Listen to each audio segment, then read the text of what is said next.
Thank you especially for Diaspora's incredible work every single day, mobilizing the Indian diaspora's philanthropic giving around the world.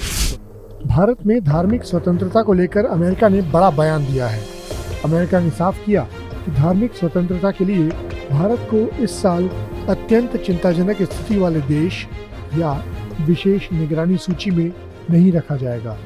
अमेरिकी विदेश मंत्रालय के प्रवक्ता नेड price ने कहा कि भारत दुनिया का सबसे बड़ा लोकतांत्रिक देश है और वहाँ कई धर्मों को मानने वाले लोग रहते हैं।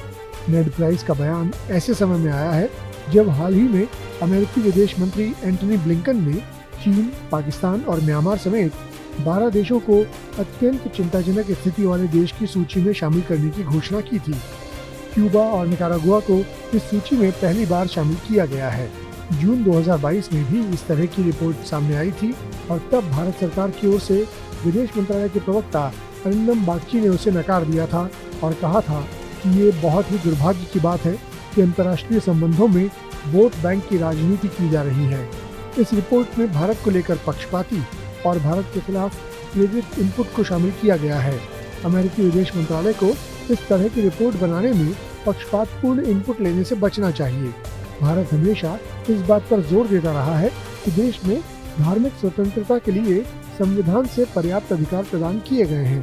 भारत के उसी ऐतराज का नतीजा है कि अब अमेरिका सरकार ने भारत को ऐसी लिस्ट से बाहर रखने का फैसला किया है। बाइडेन प्रशासन का कहना है कि ये सूची राष्ट्रीय सुरक्षा और दुनिया भर में मानवाधिकारों के मूल्यों को ध्यान में रखकर तैयार की गई है। अमेरिकी सरकार ने ये रिपोर्ट 1998 के अंतर्राष्ट्रीय धार्मिक स्वतंत्रता अधिनियम के तहत जारी की है।